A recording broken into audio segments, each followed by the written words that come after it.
गोविंद हरे नाथ नारायण वासुदेव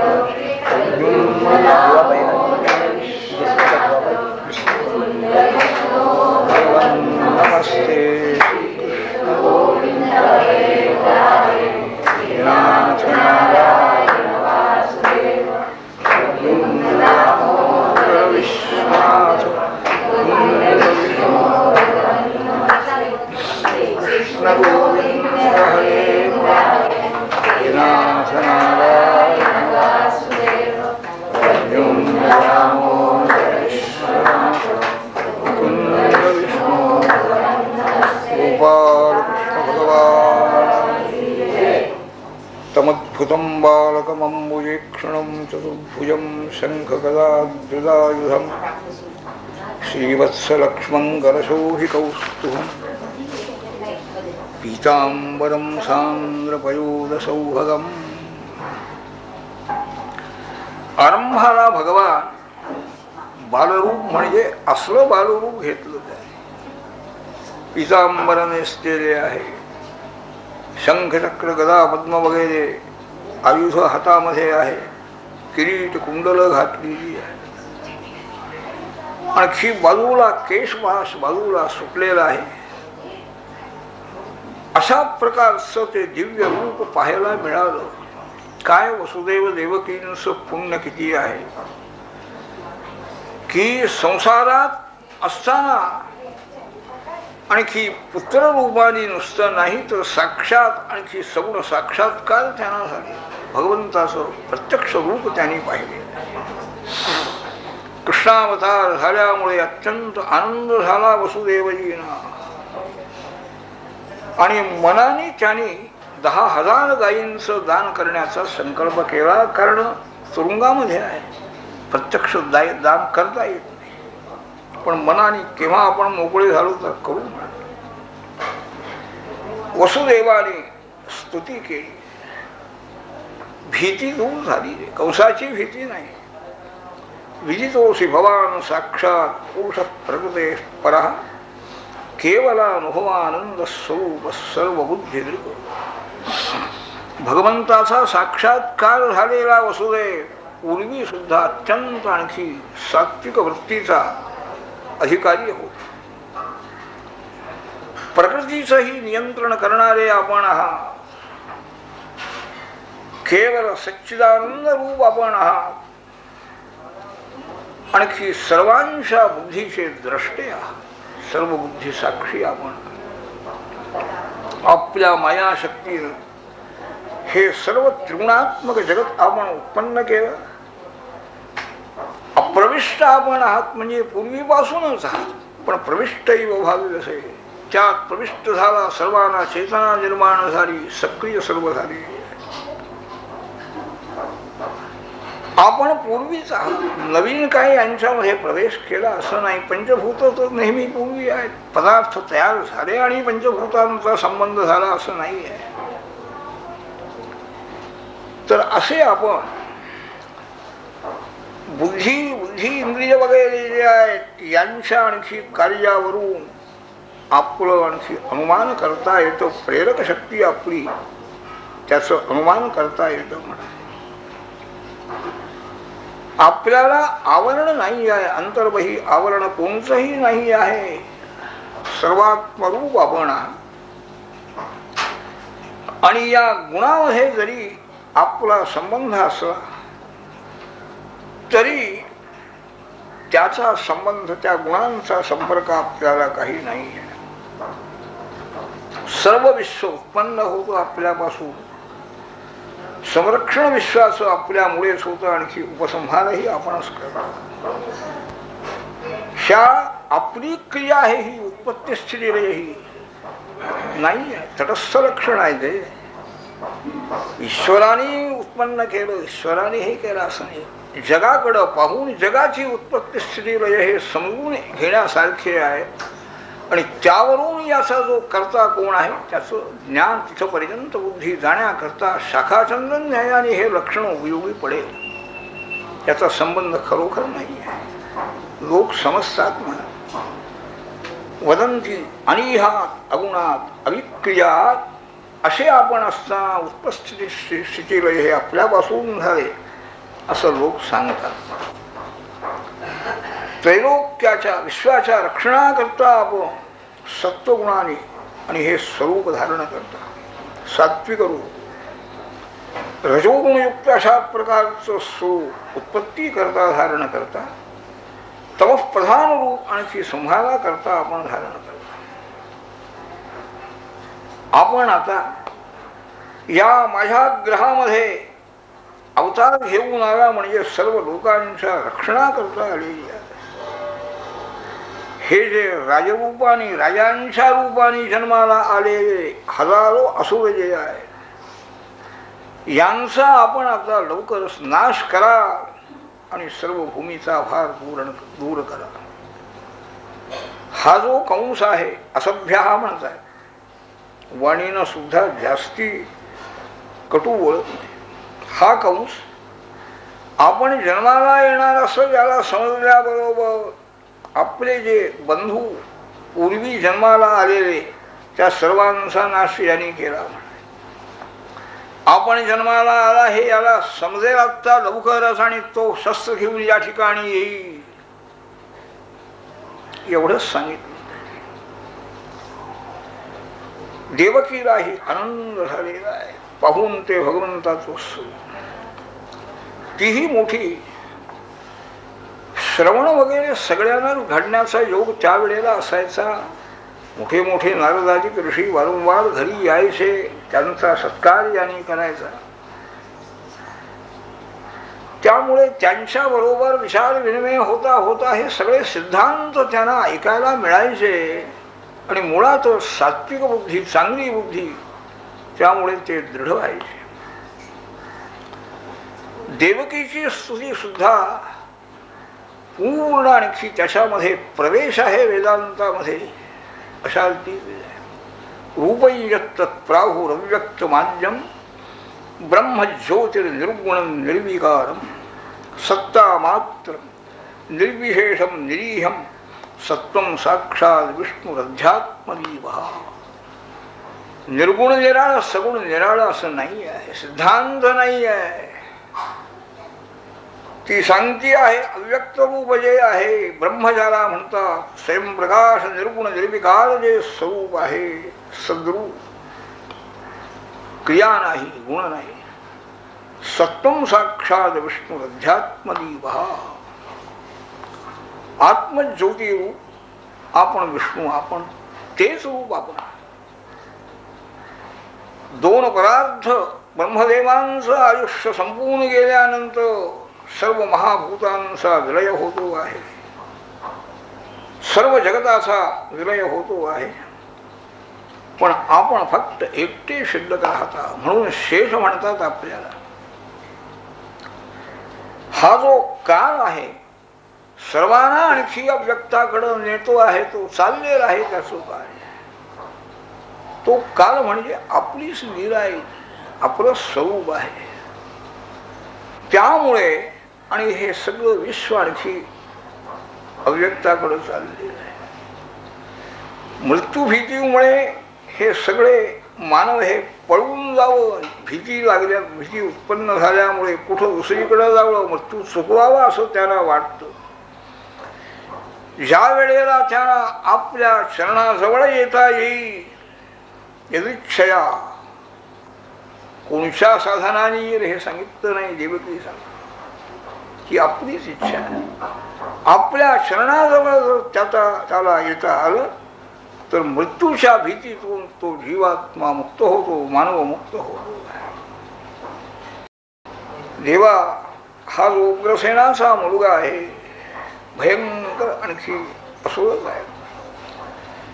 त्याचा त्रास आम्हाला आणखी फार होतो आहे. हे रूप सर्व भक्तांनी ध्यान करण्याला योग्य आहे. अंतःकरण आणखी नेत्रांनी पाहिल्याबरोबर मन त्या ठिकाणी स्थिर झालंच पाहिजे. असं ध्यानाला योग्य असते हे रूप हे लोकांनी पाहू नये अशी माझी इच्छा आहे. आपण जन्माला आला हे त्या कंसाला समजू नये देवा, मला फार भीती वाटते आहे. हे रूप आपण आता अदृश्य करा, सामान्य बालकाचं रूप आपण धारण करा, अशी प्रार्थना आणखी देवगीनं केली. भगवान सांगतात, देवकी पूर्वीच्या जन्मामध्ये प्रश्नी नावाने तू जन्माला आलेली होती स्वयंभू मन्वंतरामध्ये, आणि वसुदेव हा सुतपा नावाचा प्रजापती हो. ब्रह्मदेवांच्या आज्ञेप्रमाणे उत्तम संतती होण्याकरता सर्व इंद्रिय मन वगैरे यांचा निग्रह करून तुम्ही पुष्कळ वर्ष तपश्चर्या केली. थंडी वारा ऊन वगैरे सगळं सहन केलं. प्राणनिरोध करून मनाची शुद्धी केलेली आहे. झाडावरून पडलेली पानं काही दिवस भक्षण केली, काही दिवस अनिराहार म्हणजे कुंभक करून प्राणनिरोध करून स्वस्थ राहिला. माझी कृपा व्हावी, वर मिळावा म्हणून माझी आराधना तुम्ही केली. देवांशी 12,000 वर्ष, एक वर्ष म्हणजे देवांचा एक दिवस, मानवांचं एक वर्ष, अशी 12,000 वर्ष ही तपश्चर्या तुमची झाली. संतुष्ट होऊन मी याच रूपाने तुम्हाला त्यावेळेला दर्शन दिलं म्हणाले. काय पाहिजे वर मागून घ्या. त्यावेळी तुम्ही मादृशोबा व्रतस्सुत, तुमच्यासारखा मुलगा आम्हाला व्हावा हा वर मागितला. विषय त्याग केलेला आहे, आणखी संतती नाही. म्हणजे संसारात तुमचं मन पुष्कळ आणखी गुंतलेलं होतं, संसार वासना होती. माया मोहित झालेले तुम्ही मोक्ष मागितला नाही. त्यावेळी मुलगा पाहिजे, होईल वर देऊन मी गेलो. तुमचा मुलगा मी त्या जन्मात झालो प्रश्नी गर्भयानावाने. पुन्हा तुमचा दुसरा जन्म म्हणजे कश्यप आणि अदिती म्हणून तुम्ही दोघे जन्माला आला. त्यावेळेलाही तुमचा मुलगा उपेंद्र किंवा वामन रूपाने मी झाला. हा तुमचा तिसरा जन्म आहे. ह्या तिसऱ्या जन्मामध्ये सुद्धा तुमचा मी मुलगा झालेला आहे. याने काय 3 वेळा मागितलं होतं की काय? पण देवाने दिलं 3 वेळा ते पुत्र झालेले आहे. हे रूप पूर्वजन्माचं स्मरण तुम्हाला व्हावं म्हणून दाखवलं. तुम्ही युवां पुत्रभावेन ब्रह्मभावेन च सतत चिंतयन्तु पदस्नेहो यास्येथे मद्गतिं पराम. मला मुलगा समजा किंवा परब्रह्म समजा, कोणत्याही भावनेनं आणखी माझ्याकडं तुम्ही पाहून माझं चिंतन केलेलं असताना तुम्हाला माझी गती प्राप्त होईल, मुक्त व्हाल. याप्रमाणे भगवंताने सांगितलं आणि लगेच सामान्य बालकाप्रमाणे त्याने रूप धारण केले आहे. वसुदेवाला काय सांगायचं ते त्याने सांगितलेलं आहे. त्या मुलाला लगेच वसुदेवाने आपल्या जवळ घेतलं, आणखी बाहेर पडले. ते जायचं आता गोकुलामध्ये या मुलाला नेऊन ठेवायचं. भगवत प्रचोदित म्हणतात, भगवंताने सांगितलेलं असतं मला नेऊन ठेवा गोकुलामध्ये. आणि निघाले तर दरवाजे बंद होते, बाहेर जायचं नसतं. पण ह्यांचं लक्ष इतकं लागलेलं आहे की हा मुलगा एकदा सुरक्षित ठिकाणी येऊन ठेवावा. दरवाजे बंद आहेत वगैरे काही लक्ष नाही. उघडेच आहे, आपण जाऊ तिथं ठेवू. त्यामुळे त्याच वेळेला इकडं ज्यांचा जन्म झाला तिकडं त्याच वेळेला गोकुलामध्ये यशोदेपासून योगमायेचा जन्म झाला. त्यामुळे सगळ्या लोकांना गाढ झोप लागली आहे. व्यक्त रूपामध्ये ती माया शक्ती आली आहे. अव्यक्त रूपात असताना किती मोहात टाकती ती, आता तर व्यक्त झाली. सगळे गाढ झोपेमध्ये निमग्न झालेले आहेत. पहारेकरीही सगळे गाढ झोपलेले आहेत. सगळे दरवाजे तुरुंगाचे एकदम उघडले गेलेले आहेत. मायेला नुसतं जन्म घ्यायला सांगितलं नाही, ही सगळी व्यवस्था त्या मायेमुळे झाली ना. देवाला काय करावं, गोकुळापर्यंत मला जायचं आहे हे तिला माहिती आहे.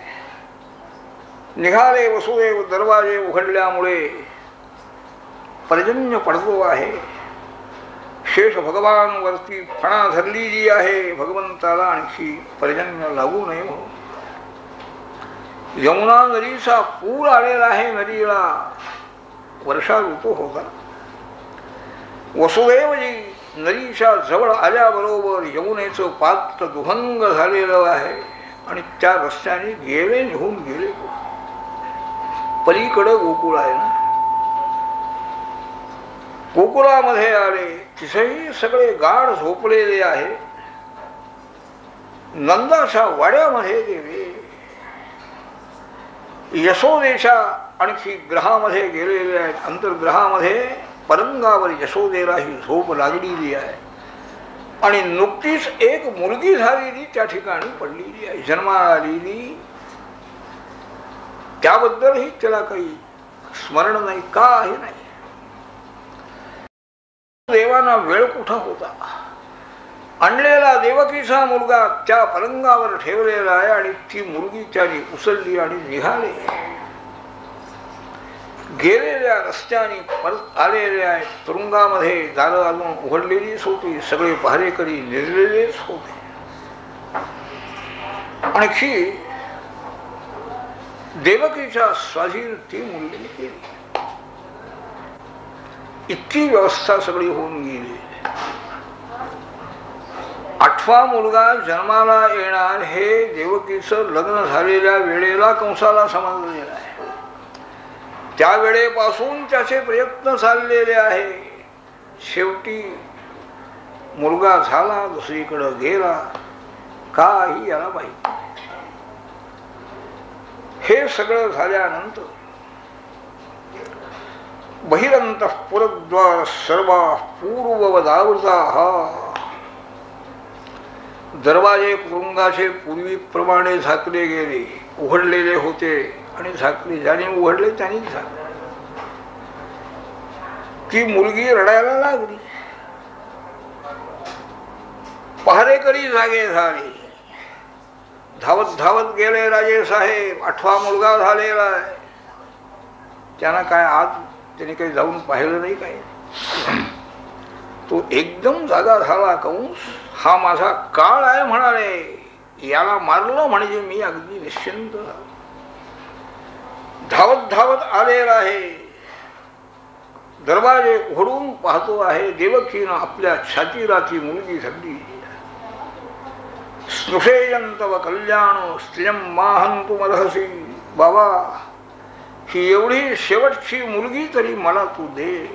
सगळी मुलं मारलीस, ही तुझी सून समज, मारू नकोस. पुत्रिकैका प्रदीयताम, एवढी एक मुलगी मला दे बाबा, मी काही मागत नाही. असं आणखी मोठ्या कळकळीनं ती बोलती आहे. पण कंसाला ते खरं कसं वाटलं. मुलगाच असला पाहिजे हा, ही काहीतरी आणखी बतावणी करून मला फसवण्याचा प्रयत्न करते आहे, अशीच त्याची समजूत. त्यामुळे त्यांनी तिच्या हातातून त्या मुलीला ओढून घेतलेला आहे. आणखी तिला शळेवर आपटण्याकरता वरती उचललं. त्याबरोबर त्याच्या हातातून ती मुलगी निसटली आणि वर निघून गेली. निघून गेल्याबरोबर देवीच्या रूपामध्ये ती प्रगट झालेली आहे. मानव शरीर धारण केलं माया शक्तीनं, पण आता देवीचं रूपही धारण केलेलं आहे. अष्टभुजा देवी आहे, भगवंताची बहीण आहे ती. दिव्य वस्त्र अलंकार धारण केलेले आहे. धनुष्य आहे, त्रिशूळ आहे, खड्ग आहे, सगळी आयुध आहे. अनेक सिद्धमुनी वगैरे जिची स्तुती करतात. त्या देवीनं कंसाला सांगितलं, किम मया हतया मंद जातः खरु तवांत. काय कंसा, मला मारून काय करणार आहेस तू? तुला ठार मारणारा हा जन्माला आलेला आहे हे लक्षात ठेव. हेही पुन्हा सूचना आहे. पहिल्यापासून त्या कंसाला सगळ्या सूचना होत आहेत. व्यर्थ मुलांची हत्या करू नकोस तू म्हणाले. काय झालं तुला? काय मिळालं मुलं मारून?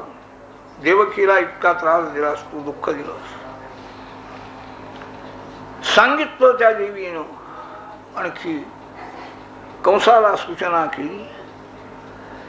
सर्व ही एकंदर सिद्ध मंडळीची स्तुती करतायत अशी ती आकाश मंडळामध्ये आणखी देवी राहिलेली आहे. हे देवीचं भाषण कानावर पडल्याबरोबर तुझा नाश करणारा हा जन्माला आलेला आहे एवढं देवीनं सांगितलं. कुठं आला, काय आला एवढं नाही. खरं बोलायचं, पण ते खोटं ठरवू नये. देवांची पद्धती आहे. अमुक ठिकाणी जन्म म्हणजे खरंही अतिरेक होऊन उपयोग नाही. CID खात्याला निरोप द्यायचा, तुमच्या विरोधी राजद्रोही अमुक ठिकाणी माझ्याकडे आलेला आहे भेटायला. हे काय खरं झालं? सत्य भाषण झालं? त्यांनी येऊन घेऊन गेले त्याला. तर त्या देवीचं भाषण कानावर पडल्याबरोबर कंसाच्या मनावर परिणाम झाला. तेवढ्या व्यर्थ म्हणाले, मुलं मारली, या बहिणीला त्रास दिला, दुःख दिलं आपण. लगेच त्यांनी त्यांच्या पायातल्या बेड्या काढलेल्या आहे. दोघांच्याही पायावर मस्तक ठेवलेलं आहे. सांगतो आहे कंस, तुमची मुलं मी व्यर्थ मारली म्हणाले. आकाशवाणीवर विश्वास ठेवून उगीच मुलं मारली. म्हणजे देवकीला 8वी मुलगीच झाली म्हणाले. आकाशवाणीच्या रूपाने देवानी काही सांगितलेलं आहे ते खरं समजलो मी, आणि 8वी मुलगी झाली. काय देव सुद्धा काही खरं बोलत नाहीत काय म्हणाले. असो, माझ्या हातून फार पाप घडलेला आहे. कोणत्या नरकाला मला जावं लागेल पश्चाताप होऊन बोलतोय. वसुदेवानी आणखी त्याचं समाधान केलेलं आहे. बाबा, काय दैवयोगाने आमचंही दैव आहे. आम्हाला पुत्रशोक व्हायचा होता, तू फक्त निमित्त आहेस. याप्रमाणे देवकीच्याही मनातला राग निघून गेलेला आहे. आणखी कंस आपल्या वाड्यामध्ये निघून गेला. देवकी वसुदेवही आपल्या वाड्यामध्ये निघून गेले. सकाळ झाल्यानंतर प्रातःकाळी सभेमध्ये सर्व दैत्य मंडळी जमली आणि कंसाने त्यांना रात्री घडलेली हकीकत सांगितली. देवानी आपला विचार बदललेला दिसतो आहे म्हणाले. माझ्या भीतीनं 8वा मुलगा व्हायचा म्हणाले आणि मुलगीच झाली. अज्ञानामुळे सुद्धा अहंकार कायम राहतो. आमच्या प्रयत्नामुळे देवानी सुद्धा आपला विचार बदललेला दिसतो आहे. आमची भीती देवाना वाटती आहे अशी समजूत आहे.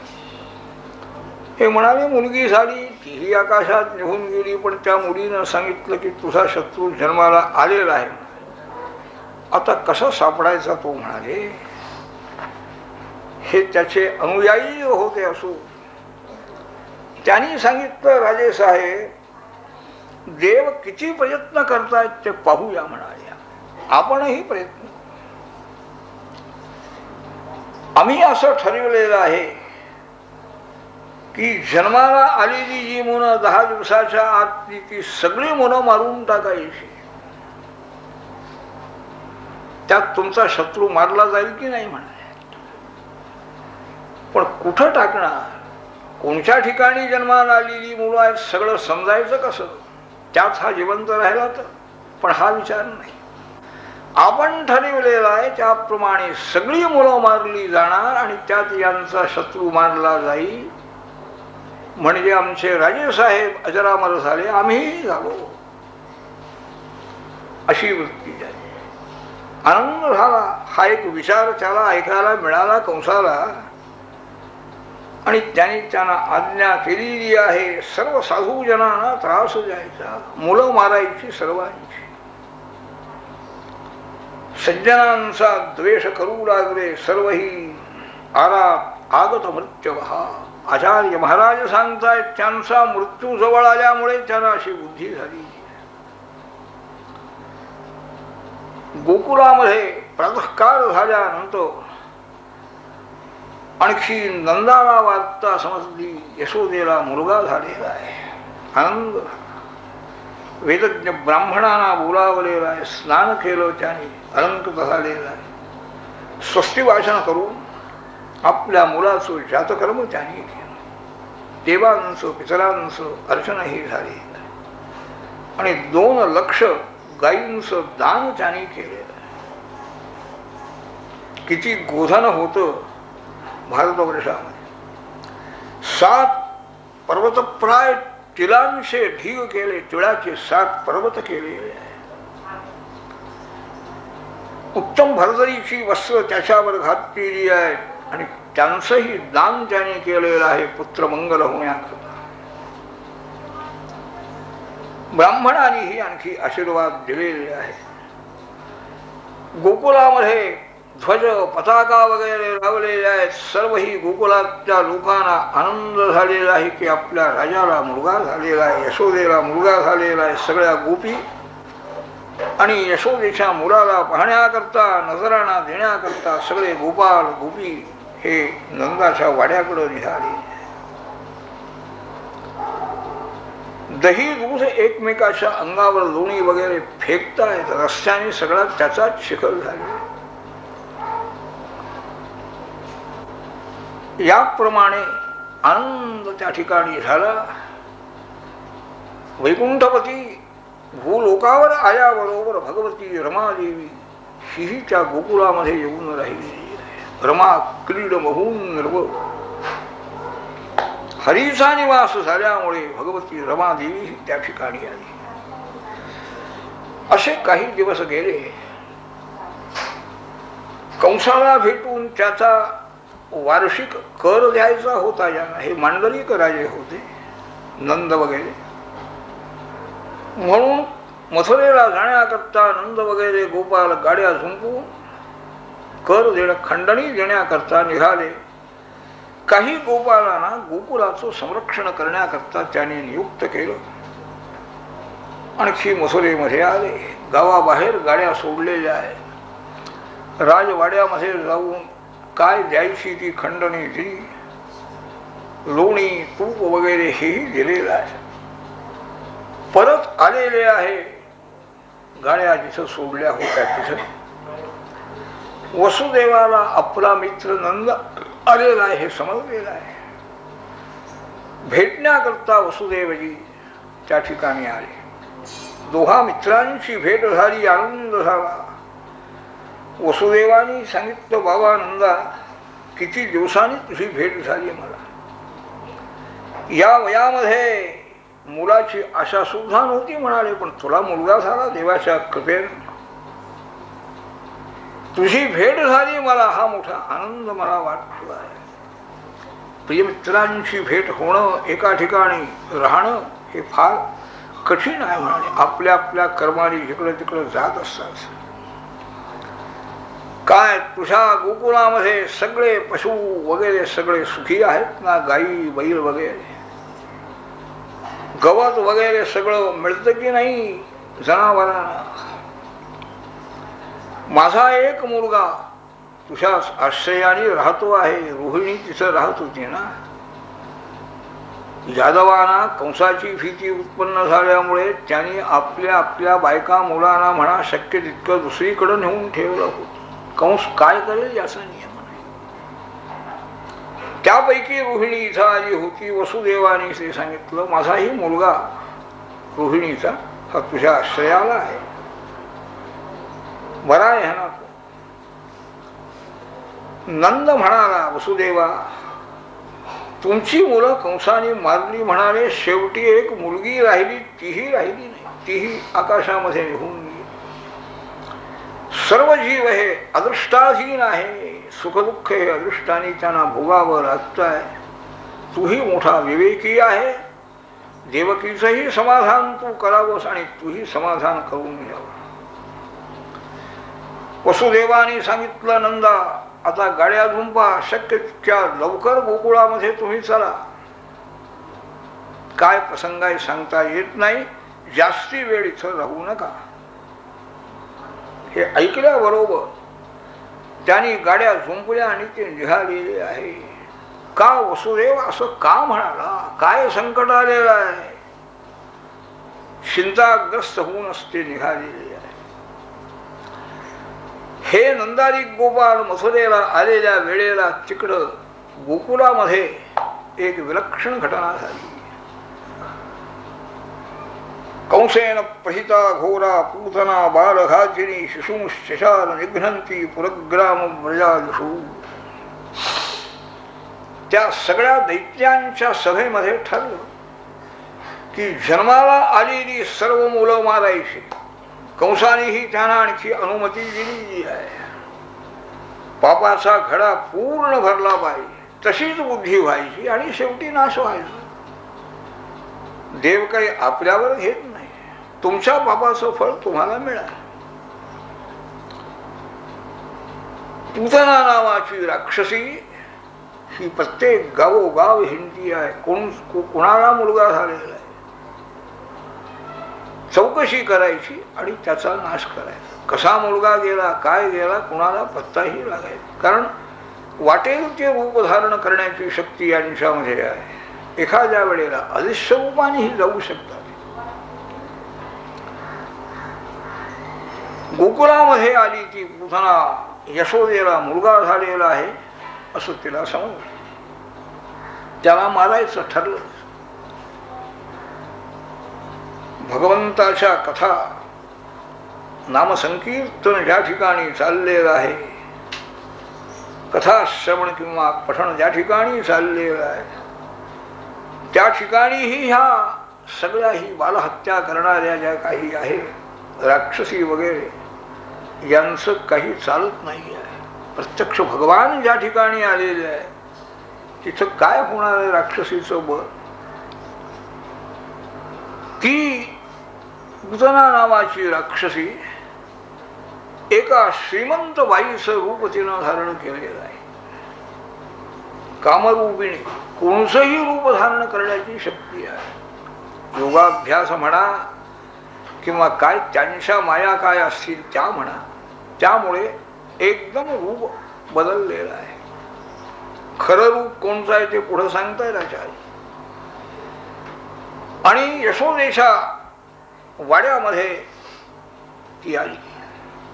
काही गोपी बसलेले आहे. यशोदेनं आपल्या मुलाला मांडीवर घेतलेला आहे. स्तनपान मुलगा करतो आहे. ही जी आली बाई, सगळ्या गोपी उठून उभ्या. या बाईस आहे. कोणी श्रीमंत बाई आहे, दागदागिने अंगावरती आहेत, मोठा आणखी भरभरीचं वस्त्र नेसलेली आहे. या म्हणून तिला बसायला आसन दिलं. एकदम त्या स्त्रीनं यशोदेच्या मांडीवरचा मुलगा उचलला, आपल्या मांडीवर घेतला. दिसायला जरा असं चमत्कारी दिसे, पण यशोदा रागावली नाही. आपला स्तन त्याच्या मुखामध्ये असे बाई मोठी प्रेमळ दिसती. म्हणाले, मुलाचं प्रेमीच्या मनात असतं, जास्ती दिसताय, घेऊ दे म्हणाली. मुला ज्या स्तनामध्ये विष भरलेला आहे तो स्तन त्या श्रीहरीच्या मुखामध्ये दिलेला आहे. आल्याबरोबर एकदा तिला पाहून घेतलं देवाने. श्रीमन महागणाधिपती नमः. आरंभ आता हिच्यापासूनच करायचा आहे म्हणाले. डोळे झाकून घे. स्तन तिचा घेतलेला आहे. विष संबंध शोषून घेतलं, दूध संपलं आणि रक्त शोषणाला आरंभ झाला. मग मात्र कसावी झालेली आहे. सोड सोड म्हणती आहे ती. नाही, आता कुठली सुटका. आजपर्यंत अनेक बालकांचा तू नाश केलेला आहेस, त्यापैकीच मला समजून तू आलेली आहेस. मी आता सोडणार नाही. अत्यंत आणखी रडू लागली ती. क्लेश व्हायला लागले. तिचा तो भयंकर आवाज जिकडं तिकडं पसरलेला आहे. आणि आपलं जे मूल रूप आहे राक्षसी रूप ते प्रकट केलं. आणखी धाड दिशी गतप्राण होऊन आणखी बाहेर बाजूला पडलेली आहे. पथमानोपि तद्देह स्त्रिगव्यूच्यंतर द्रुमान चूर्णयामास राजेंद्र महदासी तरद्भूतम. पूतना राक्षसीचा देह केवढा होत आहे आचार्य महाराज सांगताय. तो देह खाली पडताना त्या तिच्या शरीराखाली सगळी झाडं मोडून पडली. किती? 3 गव्यूती. गव्यूती स्त्री क्रोश युगम, 2 कोस म्हणजे 1 गव्यूती. 3 गव्यूती म्हणजे 6 कोसामध्ये असलेले सगळे झाड वृक्ष हे पडलेले आहेत तिच्या शरीराखाली सापडून मोडून गेले. म्हणजे 6 कोस लांब इतका तिचा मोठा देह. केवढं संकट आलेलं आहे. गोकुळावरती वसुदेवाने सूचना केली आले, अजून यायचे होते की पूतनेचा नाश झालेला आहे. ह्या सर्व गोपी शोध करू लागल्या. ती पडलेली आहे, तिच्या छातीवर हा बालक पडलेला आहे यशोदानंदन. त्याला उचलून घेतलं त्याने, आणखी आणलं घरामध्ये. गोमूत्राने त्याला स्नान घातलेलं आहे. गायीच्या चरणाचे रजकण अंगारा म्हणून त्याला लावलेला आहे. आणखी अंगन्यास करन्यास करून आणखी कवच पठणाला त्याने आरंभ केलेला आहे. भगवानच सर्व रक्षक आहे ही कल्पना श्रद्धा मोठी आहे. एक तर ते काही मोठं गाव नाही. डॉक्टर वैद्य तिथं कुठं असणार, दवाखाने वगैरे. त्यावेळेला दवाखाने जास्ती नसतीलही. सर्वांची प्रवृत्ती इकडं आहे. अदृष्ट जे आहे हे एक कारण मानलं पाहिजे. सहकारी कारण का होईना पण मानावं लागतं. तेच जर प्रधान ठरलं सहकारी कारणामध्ये तर त्या अदृष्टानेच सगळ्या घटना घडलेल्या आहेत असंही समजायला हरकत नाही आहे प्रधान असल्यामुळे. पण अदृष्टाकडं लक्ष राहीन असं झाल्यानंतर मग सगळे दृष्ट उपाय तेवढे आणखी फलदायी आहे अशीच भावना झालेली आहे. फल मिळालं नाही तरी सुद्धा दुसरा आपण दृष्ट उपायच केला आणि त्या दृष्ट उपायानेच फल मिळवू शेवटपर्यंत ही बुद्धी काही माग घेत नाही, माघार नाही. अनेक ऋषीमंडळींनी यावं, त्यांना मार्गदर्शन द्यावं. हे कवचारिक सगळी साधनं त्यांना शिकवावी आणि या साधनामुळे आपल्या मुलांचं सगळ्यांचं ते रक्षण होत. सर्व न्यास केले. स्वतःच्या शरीराच्या ठिकाणी बालकाच्या शरीराच्या ठिकाणी न्यास करून आणि त्यांनी कवच पठणाला परमेश्वराची प्रार्थना करायला सुरुवात. अव्या रजों ह्रीं मणिमांस्तव जान्नवसो यज्ञोच्युतः कटितटं जठरं हयास्यः हृत्केशवस्तदुर ईश इनस्तु कंठम विष्णुर्भुजं मुखमुरुक्रम ईश्वरकम. ईश्वराची अनेक रूप आहे आणि अनेक नावं आहे. ही सगळी या कवचाच्या रूपाने त्याला माहीत झाली. त्याच्या रूपाला धारण करणारा त्याच्या नावाचा परमात्मा जो आहे त्यांनी या बालकाच्या प्रत्येक अवयवाचं संरक्षण करावं हे प्रार्थना करतात. अज परमात्म्याने याच्या चरणाचं रक्षण करावं. मणिमान जो आहे तुझ्या जानूचं आणि उरूचं त्याने रक्षण करावं. कटीचं रक्षण करावं, जठराचं हयग्रीवाने रक्षण करावं अशी प्रार्थना करत आहे. प्रत्येक बालकाचा अवयव मनामध्ये आणून त्याच्या अवयवाकरता त्याच्या देवता रूपाने परमेश्वराने तुझं रक्षण करावं अशी प्रार्थना झाली. म्हणजे शरीराचं रक्षण करण्याकरता औषधाची योजना आहे, शास्त्र आहे ते. पण सर्वही अवयवांचं रक्षण व्हावं अशा प्रकारचं हे औषध आहे. शास्त्रीय प्रयत्न आहे. तेव्हा त्याच्या देवतेच्या रूपाने प्रार्थना करताय की आमच्या बालकाच्या पायाचं रक्षण व्हावं, कटीचं रक्षण व्हावं, गुडघ्याचं रक्षण व्हावं, हाताचं रक्षण व्हावं, प्रत्येक ठिकाणी आणखी संरक्षण व्हावं, जमिनीमध्ये असताना रक्षण व्हावं, वरती त्याला उचलून घेतलेलं असताना रक्षण व्हावं. याच्या इंद्रियांचं, ज्ञानेंद्रियांचं रक्षण व्हावं, कर्मेंद्रियांचं रक्षण व्हावं, हे माहिती कुठं आहे? औषध देणाऱ्याला तरी प्राणान नारायणो तू, बुद्धीचं रक्षण भगवंतानी करावं. खेळायला लागलेला असताना बालक त्याचं गोविंदाने रक्षण करावं, निजळलेला असताना माधवानी रक्षण करावं. अशा प्रत्येक अवस्थेमध्ये सर्व अवयवांचं रक्षण त्या सर्व रूपी परमेश्वराने करावं. यक्ष, राक्षस, भूत, प्रेत, पिशाच ह्या सर्वांपासून आमच्या बालकाचं रक्षण भगवंताने करावं. अशी प्रार्थना अत्यंत प्रेमाने श्रद्धेनं गोपीने केलेली आहे. यशोदेनं स्तनपान त्यांना दिलेलं आहे आणि पाळण्यामध्ये निहिवलेलं आहे. इतक्यात नंदाजिक गोपाल मथुरेला गेलेले, गाडीतून आलेले. आल्याबरोबर त्यांना ते दिसलं, तो मोठा देह राक्षसीचा आणखी बाहेर पडलेला आहे. सगळी हकीकत समजली. वसुदेवाला हे समजलं, म्हणाले मोठा योगी दिसतोय वसुदेव, लवकर त्यांनी सांगितलं म्हणून आपण आलो म्हणे. सर्व गोपालांनी त्या राक्षसीच्या शरीराचे तुकडे करून एका ठिकाणी ढीक केला आणि त्याला चारी बाजूनी लाकडं लावून अग्नी पेटवून दिले. त्या आणखी अग्नीचा जो धूर उत्पन्न झाला तिच्या शरीरापासून, तो आणखी सुगंध त्याचा सगळीकडे सुटतो. भगवान श्रीकृष्ण जिच्या शरीरावर आणखी होते, जिचं स्तनपान त्याने केलं, त्या राक्षसीचं शरीरही पवित्र झालेलं आहे. शरीरातून सुगंध उत्पन्न झालेला आहे. ती राक्षसी भूतरा अनेक बालकांची जिनं आजपर्यंत हत्या केलेली आहे, परंतु शेवटी तिचं अदृष्ट असं आलं की देवाची गाठ पडली आणि देवामुळे तिचा मृत्यू झाला, देवाच्या हातून. त्यामुळे ती सद्गती तिला मिळाली.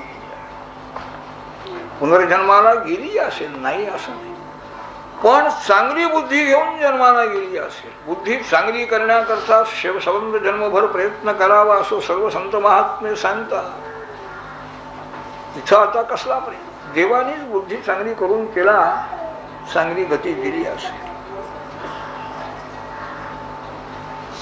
जिच्या आपल्या पायाने जिच्या शरीरावर भगवंताने संक्रमण केलेलं आहे, राहिलेले आहे, ती आणखी मुक्त झाली.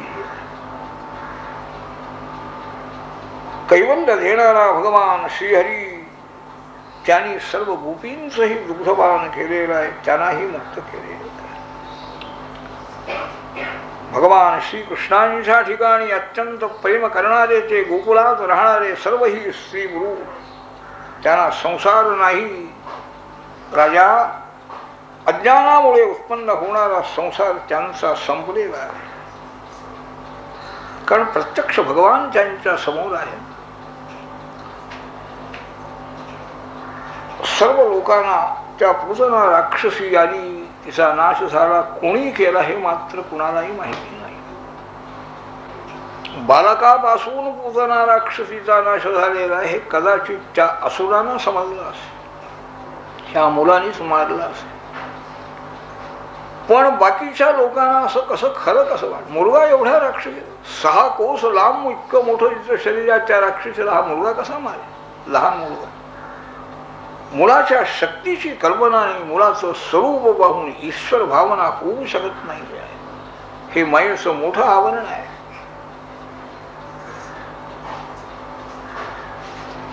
पुढचं चरित्र राजाला ऐकण्याची इच्छा आहे. शुकाचार्य महाराजांना त्यांनी प्रार्थना केल्याप्रमाणे सांगतात.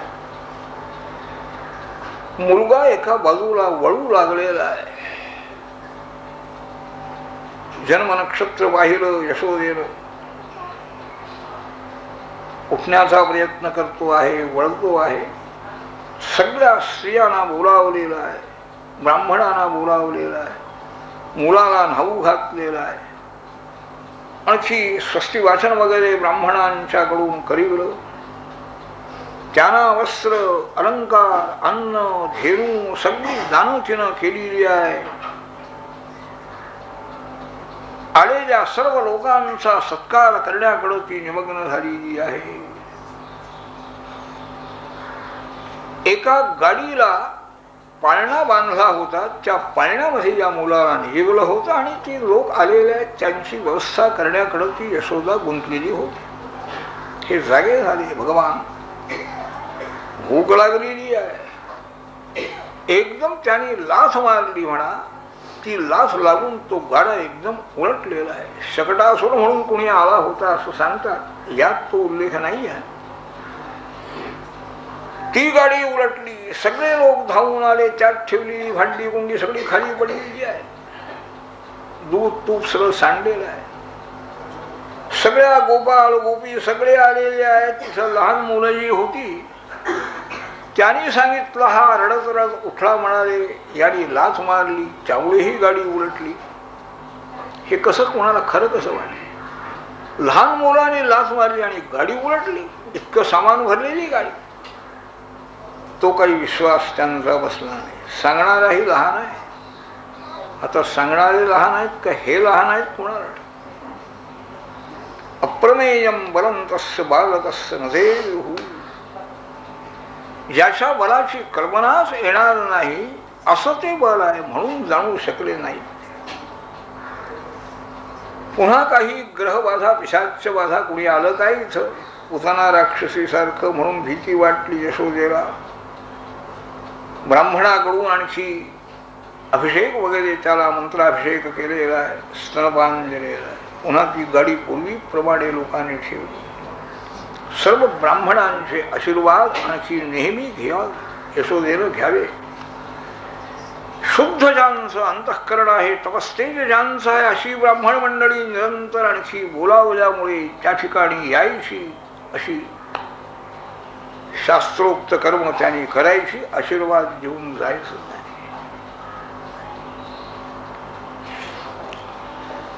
एके दिवशी यशोदा मांडीवर मुलाला घेऊन बसलेली आहे. स्तनपान चाललेलं आहे. मुलाच्या मुखाकडे पाहते.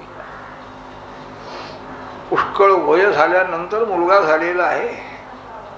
आणि तो मुलगाही पाहिल्याबरोबर आणखी अंतःकरण आकर्षण करून घेणार आहे. पाहती आहे, प्रेमाने पाहती आहे. स्तनपान चाललेलं आहे. पण एकदम तिला असं वाटलं की आपल्या मांडीवर हा मुलगा आपण काही घेऊ शकत, जड वाटायला लागला. एकदम त्या मुलाला तिनं खाली काढून ठेवलं जमिनीवर. त्याच वेळेला एक दैत्य त्या गोकुळामध्ये आलेला आहे. दैत्यांची नजर आता गोकुळाकडे वळलेली आहे. या मुलाने पुतना राक्षसीला मारलेला आहे, या मुलाचा नाश करायचा असं दैत्याने ठरवलेलं आहे. ते काही भगवत भक्त नव्हते. भगवंताचा द्वेष करणारेही नव्हते. भगवान म्हणून माहिती असेल तर द्वेष करतील ना. पण हा कोणीतरी मुलगा सामर्थ्य संपन्न आहे ही जाणीव झाली. तेव्हा आपण जिवंत राहावं असुर त्यांना म्हणतात. असुसूर म्हणते आपले प्राण राहावे, सुरक्षित आपण राहावं ही इच्छा आहे. म्हणून या मुलाला मारायचं. चक्रवात नावाचा राक्षस हा तिथं भयंकर वाऱ्याचं रूप घेऊन त्या गोकुळामध्ये शिरलेला आहे. कोणचंही रूप, माणसाचं घेतील, वाऱ्याचं घेतील, सगळं भयंकर वारा सुटला सोसाट्याचा. धुरळा जिकडं तिकडं आणखी सुटलेला आहे. डोळे सगळ्यांनी झाकून घेतले. यशोदेनेही डोळे झाकून घेतले. मुलाला खाली ठेवलेला आहे. त्या वाऱ्याने वायुरूपी राक्षसाने दैत्याने मुलाला एकदम उचललं आणि आकाशामध्ये नेलेलं आहे. धुरळा असल्यामुळे यशोदा डोळे झाकून बसतील. थोड्या वेळाने वारा शांत झाला. यशोदेनं डोळे उघडले. समोर पाहिलं मुलं रडायला लागली. कुठं गेला मुलगा? वाऱ्यामध्ये गेला काय? काय झालं? सर्व ही गोपी धावत धावत आलेल्या आहेत. त्याही रडू लागल्या. आचार्य सांगतात राजा तृणावर्त शांतरजो वाच्या रूप सर्व हरण कृष्ण नभोवतो गंतून नाशकनो पुरी भार होतो. यशोदेला भार झाला, प्रेम करणाऱ्या यशोदेला, आणि त्याला भार होणार नाही काय? उचलून नेला मुलाला त्याने, पण तो जो तृणावर्त राक्षस चक्रवाद रूपाने आलेला, त्याला मुलाला काही नेता येईल ना. जड मुलगा झालेला आपण काही नेऊ शकत नाही. इतक्या त्याचा गळा दाबला गेला. कुणी दाबला? कुणाला? प्राण कंठगत आले, बाहेर पडले प्राण. आणि तो तृणावर्त राक्षस धाड दिवशी खाली गतप्राण होऊन खाली पडलेला आहे. त्या गोपीनी पाहिलं, कोणीतरी आकाशातून खाली पडला राक्षस, त्या धावत धावत गेलेला आहे. त्याच्या छातीवर हा बालक आहे यशोदेचा, त्याला घेतलं त्याने आणि आनंद झाला. त्यांना आपला बाल मिळाला म्हणाले. मुळा आपल्या आईच्या जवळ त्यांनी गेलेला आहे. काय म्हणाले? या बालकाचा नाश करण्याकरता हे दैत्य येतात म्हणाले, पण शेवटी त्यांचाच नाश.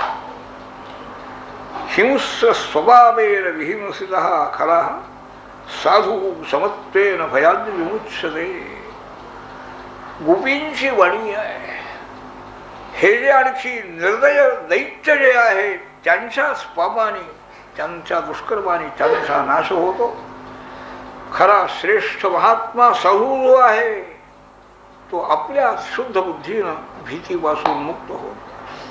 काय आमचं तप आहे, काय आमचं पुण्य आहे की आमचा मृत्यूच्या मुखात गेलेला मुलगा आम्हाला मिळालेला आहे. आनंद झाला. गोपालालाही आनंद झाला. कोण या मुलाचं संरक्षण करतो आहे कोणाला आठवून? मुलगाच स्वतःचं संरक्षण करतो, दुसऱ्याचं करतो, पण यांना अद्यापही जाणीव नाही. एकदा स्तनपान करता आहेत भगवान, आणि मुख उघडलं, जांभई दिली, आणि यशोदा त्यांच्या मुखाकडे पाहत होती. त्या मुखाच्या आत सर्व विश्व तिला दिसू लागले.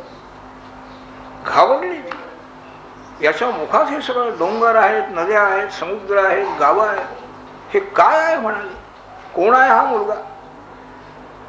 डोळे झाकून घेतले त्या यशोदे.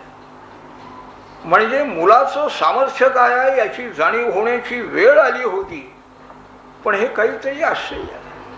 मुलाची शक्ती अद्याप तिला ओळखू आली नाही. शुक सांगतात राजा, गर्ग पुरोहितो राजन यदूनाम सिंहातपाह व्रजंजगामनंदस्य वसुदेव प्रचोदितः. मुलांची नावं अजून ठेवायची होती. वसुदेवाने यादवांचे पुरोहित जे गर्गाचार्य यांची भेट घेतली. त्यानं सांगितलं, ही 2 मुलं म्हणाले आहेत, आपल्याला माहिती आहे, त्यांचं नामकरण अद्यापी झालं नाही, आपण जाऊन तो संस्कार करा. म्हणून गर्गाचार्य हे गोकुलामध्ये आले. कंस उठून, आपला हा नंद उठून उभा राहिलेला आहे, आसनावरती त्यांना बसले. ईश्वर बुद्धीनं आणखी त्यांची पूजा केली, प्रणाम केले. आणखी नंदाने विचारलं, महाराज आपण ज्योतिषशास्त्र वेदते, सर्व ज्योतिष आपल्याला, सर्व जीवांचं जातक आपल्याला कळतं म्हणाले. माझी एक प्रार्थना आहे की या मुलांचा नामकरण संस्कार अद्याप व्हायचा आहे, आपण अनाय असे आलेल्या आपल्या हातून हे होऊ दे म्हणा. गर्गाचार्य त्याकरताच आले होते, पण प्रगट रीतीने कसं करायचं? गर्ग म्हणाले, नंदा मी यादवांचा पुरोहित म्हणून प्रसिद्धी आहे, सगळ्या लोकांना माहिती आहे. तुझ्या मुलाचं नामकरण संस्कार जर मी केला आणि हे जर कंसाला कळलं, तर हे यादवांचे पुरोहित गोकुलामध्ये जाऊन नंदाच्या मुलाची नावं का ठेवतात? म्हणजे ही मुलं नंदाची नसून ही वसुदेवाची असली पाहिजे, असं जर त्या कंसाला वाटलं तर संभव आहे, शक्य आहे म्हणा. माझा काय संबंध इथे तुमच्या मुलाची नावं ठेव? अशी परिस्थिती आहे. देवकीचा 8वा गर्भ कन्या कशीही असणं शक्य नाही, हे त्याच्या मनामध्ये आहे, बाहेर बोलून दाखवत नाही. मुलगी झाली गेली एवढंच सांगतो. त्यामुळे तो शोधात आहे तो मुलगा वसुदेवाने कुठंतरी नेऊन ठेवलेला असला पाहिजे हे त्याच्या मनामध्ये आहे. तुमच्या मुलाचं नामकरण जर मी केलं तर हीच मुलं आणखी वसुदेवाची आहेत असं त्याला वाटणार म्हणा. आणि तो एकदम सैन्य घेऊन येईल. फार मोठा कठीण प्रसंग आहे. नंदाने सांगितलं महाराज, म्हणजे नंदालाही कल्पना आली नाही. सांगतायत गर्गाचार्य ही वसुदेवाची मूळ आहे. कसं वाटलं तर काय करायचं, वसुदेवाची आहे असं बोलत नाही ते. कळेल तेव्हा कळेल. नंद म्हणाला महाराज हीच अडचण आहे ना, कुठंतरी डोंगराच्या गुहेमध्ये जाऊन कुणालाही बोलवायचं नाही, काही नाही. यशोदा तरी पाहिजेच म्हणाले. पुण्याहा वाचन करायचं आहे. आम्ही दोघे येऊ, मुलं येतील आणि आपण करा. आपण कुणालाही पत्ता लागायचा नाही. त्यांना तीच इच्छा होती. आणि ही गुप्त रूपाने नामकरण संस्कार गर्गाचार्यांनी केलेला आहे. हा रोहिणीचा मुलगा सर्वांना आनंद देणारा आहे म्हणून राम या नावाने प्रसिद्ध होतो. अत्यंत बलशाली आहे म्हणून बल म्हणती. सर्व यादवांशी एकी राखण्याचा हा प्रयत्न करी. संकर्षण सर्वांचं आकर्षण करी म्हणून संकर्षण या नावाने प्रसिद्ध. हा दुसरा मुलगा प्रत्येक युगामध्ये भिन्न भिन्न आणखी रूपाचा कृष्ण वर्णाचा आत्ता झालेल्यामुळे कृष्ण असं याचं नाव आहे. प्रागजम वसुदेवस्य क्वचिज्जातस्तवात्मजः वासुदेव इति श्रीमान अभिज्ञा संप्रतीक्षते. गर्गाचार्य म्हणत आहे. पण नंदाच्या लक्षात येईल हा एकदा वसुदेवाचा मुलगा म्हणून झालेला आहे म्हणाले, म्हणून वासुदेव असं मी नाव ठेवतो. वसुदेवाचं केव्हा झालाय आणि हे काय नंदाने विचारलं नाही. काय करायचं, वसुदेवाचा मुलगा म्हटल्यावर तो म्हणाला वसुदेवाकडे करायचे घेऊन जातात की काय कुणाला ठाऊक. आणि तिचं शक्य नाही, कंस आहे याची म्हणाली पुष्कळ नावं आहे, अनेक रूप आहे, ही सर्वांना कळणं शक्य नाही. सर्व तुमचं गोपालांचं गोकुलाचं सर्वांचं संरक्षण करणारा समर्थ हा मुलगा आहे. गर्गाचार्य स्वतः सांगताय सर्व संकटातून तुम्ही याच्या कृपेनं तरुण जा. अनेक राजे लोकांचं अनेक साधूंचं सज्जनांचं संरक्षण ज्याने केलेलं आहे. याच्यावर प्रेम करणारे जे आहेत त्याला कोणत्याही शत्रूची भीती बाळगण्याचं कारण नाही. हा तुझा मुलगा साक्षात नारायणाप्रमाणे आहे गुणानी, संरक्षण कर म्हणा. असं सांगून गर्गाचार्य आपल्या घरी निघून गेले. नंदालाही आनंद झालेला आहे. थोड्याच काला रांगू लागले, हळूहळू चालू लागले दोघेही रामकृष्ण. आणखी मग घरामध्ये काही राहील. या गोपीच्या घरी जा, त्या गोपीच्या घरी जा. जाताना सगळी आपली बरोबरीची मित्रमंडळी बरोबर घेऊन जायचं. त्या ठिकाणी जे काही दूध दही काही सापडेल, लोणी सापडेल ते सगळ्या मुलांना वाटून जायचं. असा कार्यक्रम चाललेला आहे. शिल्लक काही ठेवायचं नाही, बाकीचं सगळं जमिनीवर ओतून टाकून जायचं. राजपुत्र आहे ते, यांना कोण बोलणार. गोपीना जरी त्रास झाला तरी काही बोलता येईना. पण काही सर्व गोपींनी मिळून यशोदेच्या कानामध्ये घालावं असं ठरवून त्या गोपी एकदा दुपारच्या वेळेला यशोदेच्या वाड्यामध्ये आली. यशोदाही बसलेली आहे आणि त्या गोपी सांगायला लागल्या रामकृष्णांची गाऱ्हाणी सांगताय. वत्सान मुंचन क्वचित असमये क्रोश संजात हासः स्तेयं स्वादवत्यसदधिपयः कल्पितैः स्तेय योगैः मर्कान् भोक्ष्यन् विभजति सचेन्नात्ति भाण्डं भिनक्ति द्रव्याराभे सगृह उपितो या तुपक्रोशोगा. बाई यशोदे, हा मुलगा इतका आम्हाला त्रास देतो आहे रो, आजपर्यंत आम्ही सहन केलं म्हणाले, आता काही आमची सहनशीलता संपली. एकदम घरामध्ये येतो, सगळी वास्त्र सोडून देतो. ती सगळी वास्त्र गाईचं दूध पिण्याकरता जातात. आम्ही घरातून गायची वासरं बांधण्याकरता बाहेर पडल्याबरोबर हे सगळी यांची टोळी आज जाती म्हणाली. आणि सगळं दूध दही काय असेल ते सगळं लोणी सगळं मुलांना हा वाटून दे. कोणी नको म्हणाले आता आम्हाला पोट भरलेलं आहे, ते गाडगं मडकं फोडून टाकायचं, दही दूध सगळं जमिनीवर टाकून द्यायचं. एखाद्या वेळेला आम्ही कुठंतरी उंच शिंक्यावर ठेवलेलं असावं, यांच्या हाताला लागलं नाही, रागाने बाहेर पडतो आहे. पाळण्यात निजलेल्या मुलाला चिमटे घेऊन आणि त्यांना रडवितो आहे आणि आम्हाला धाक देतो आहे, दाखवतो आहे, आज तुझं घर रात्री राहतं का पहा म्हणा, आज काही मला मिळालं नाही. असे अनेक आणखी लीला भगवंतांनी कराव्या. मलमूत्र विसर्जन करतात म्हणाले हे सगळे मुलं येऊन, हा मुलगा तुझा त्यांचा पुढारी आहे आणि हा असं करतो म्हणाले, काही सांग याला शिक्षा कर. पण भगवंतांची लीला अशी आहे की त्यांनी बाहेर सगळ्या गोपींच्या घरी हेच चालविले, घरामध्ये एकदा सुद्धा कोणत्याही वस्तूला हात लावला नाही. किती दूध आहे, किती लोणी आहे, घरात आपल्या मित्रांना बोलावून आणलं, घ्या रे म्हटलं तर ती यशोदा काय रागावली असती काय, मुलाच आहे, क्षमा केली नाही. यशोदा म्हणाली माझा मुलगा असा नाही बायानो, काय सांगता तुम्ही, नाही उपालब्धुम इच्छा, त्याला काहीतरी शिक्षा करावी, तिला इच्छा झाली. परंतु एकदा प्रसंग आलेला आहे, सांगते त्याला शिक्षा करते, रागावते, काहीतरी सांगून त्या गोपीनं पाठवून दिलं तिनं.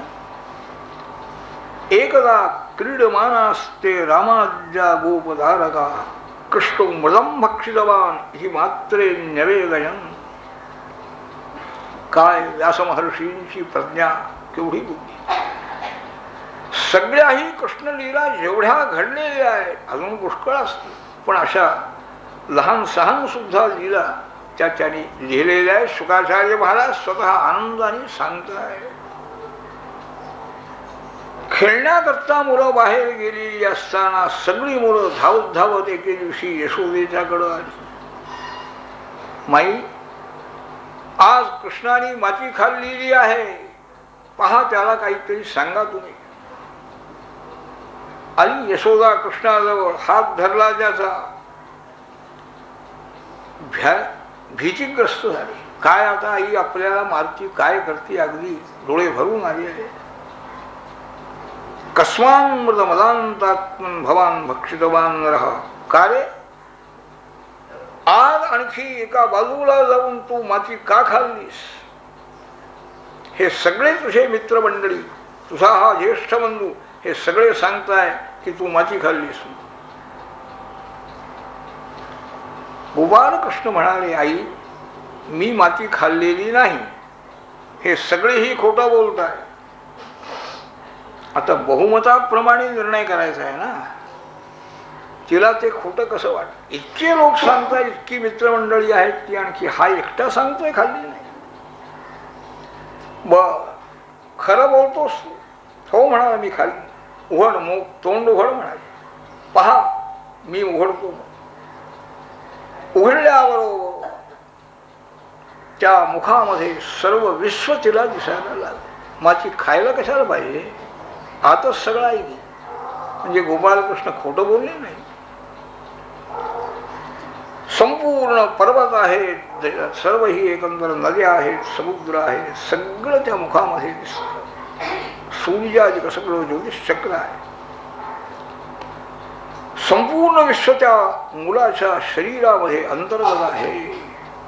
हे पाहिलं त्यानं. मनामध्ये विचार आलेला आहे, हा कोण आहे हा बालक, किंवा हे मी पाहते आहे का स्वप्न पाहते, का देवाची माया आहे, का माझ्या बुद्धीला भ्रम झालेला आहे, असं काय दिसतंय, अथवा या माझ्या बालकाचंच हे सामर्थ्य. अर्भकस्य यक्कस्य नौत्पत्तिक आत्मयोग, बालकाचं सामर्थ्य आहे काय. काही तिला कळेना. आणखी परमेश्वराचं चिंतन केले.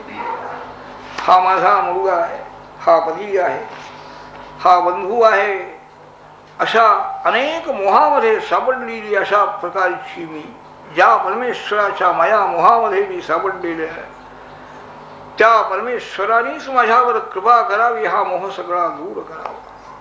तत्वविचार करू लागली यशोदा. मुलगा बिलगा काही नाही लक्षात. हे कसं होईल म्हणा.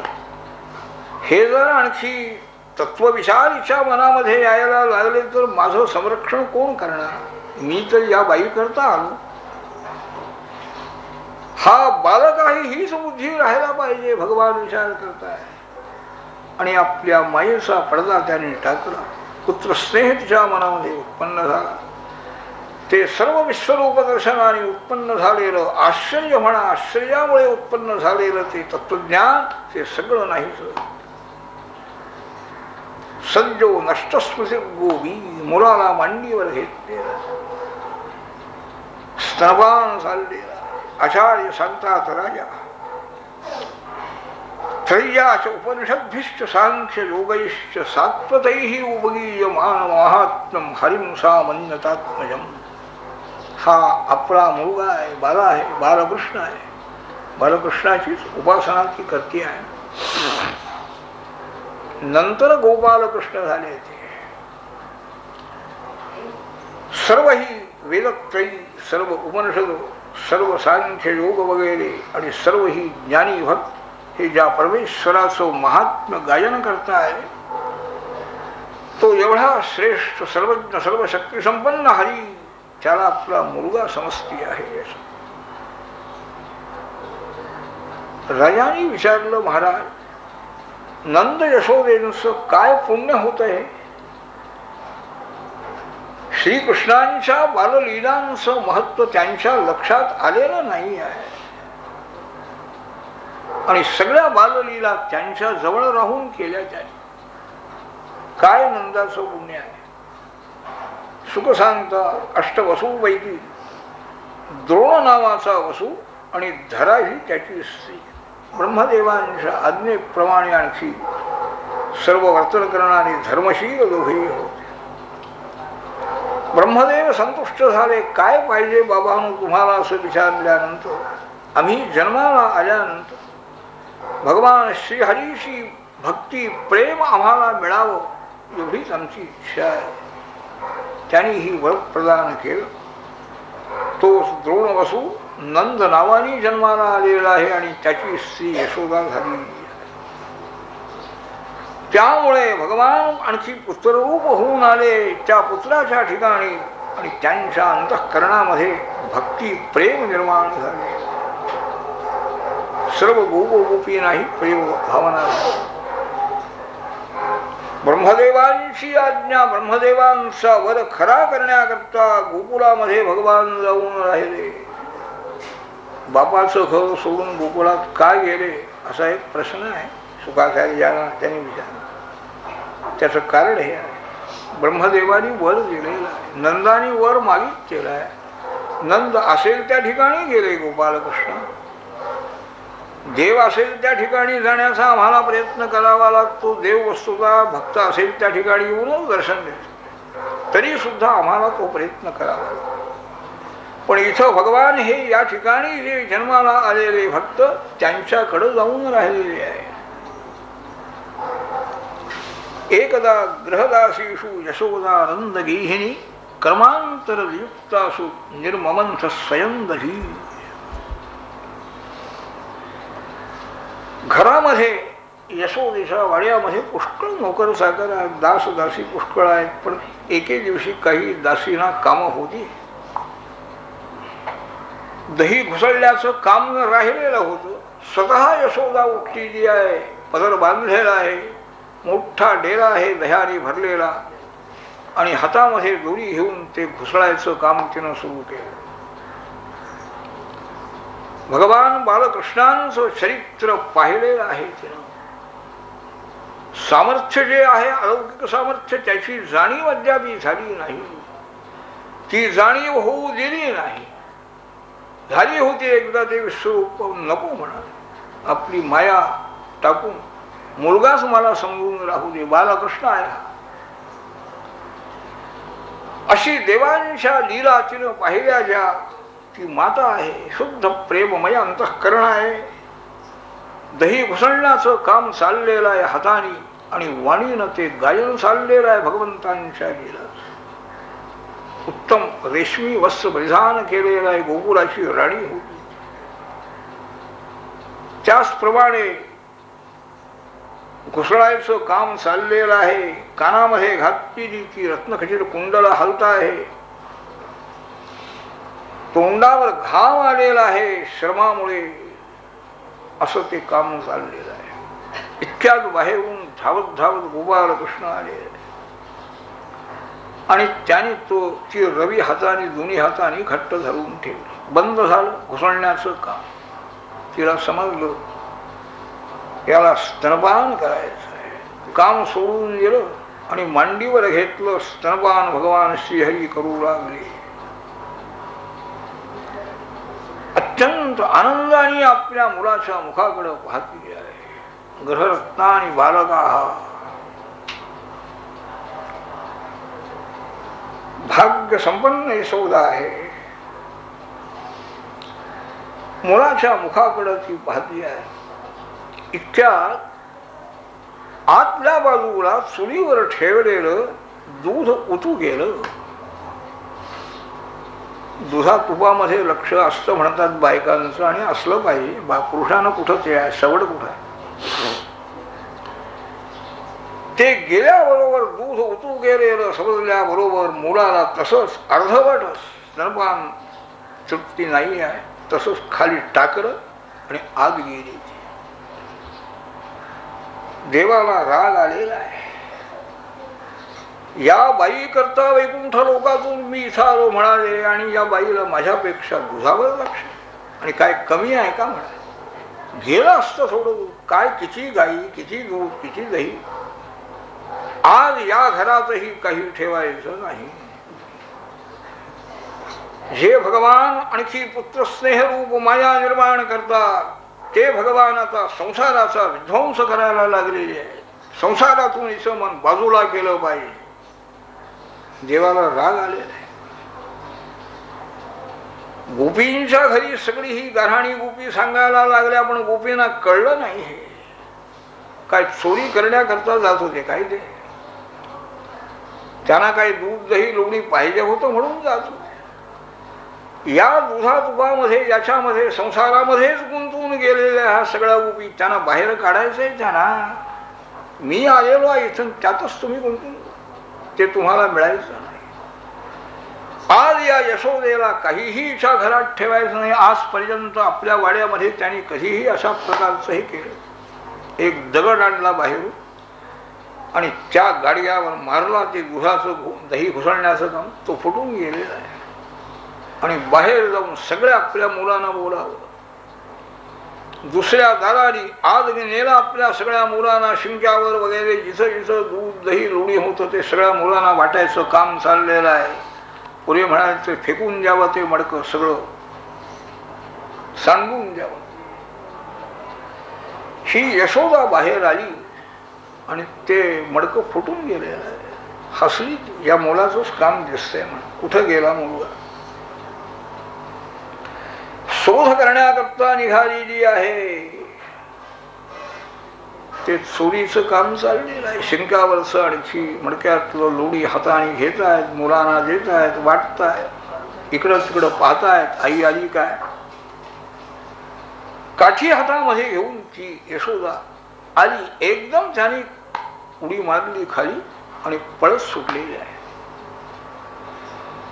गोपी ही आणखी त्यांच्या पाठीमागं लागली. पण सापडणार कसे. नयबाप योगिनां क्षमं प्रविष्टुम तपसे इथं मनः. ज्यांनी आपलं मन इतकं समर्थ केलेलं आहे, त्रैलोक्यामध्ये घडलेल्या गोष्टी सगळ्या त्यांना तत्काळ ज्यांच्या मनाने समजून जे घेऊ शकतात, ते मनही भगवंताला आणखी समजून घेऊ शकत नाही, भगवंतापर्यंत पोचू शकत नाही. त्या भगवंताला ही धरणार कशी गोपी.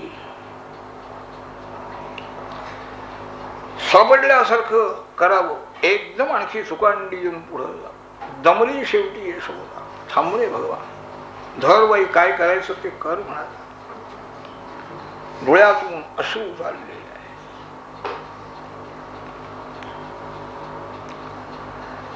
कसा वसंतम प्ररुदंत मक्षिणी कशंत मंजन मशिणी स्वबाण्या उद्वीक्षमाणम भय विभ्वले क्षणम हस्ते गृहीत्वा भिषयंच वागुण. मायेचा मोह आपल्यालाही झालेला असं दाखवतात भगवान.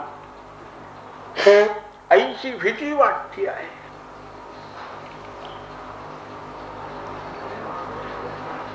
काठी घेऊन आलेली आहे आणि आपण अपराध केलेला आहे. सगळं गाडकी मडकी फोडून टाकली, सगळं वाटून टाक, रडत आहे.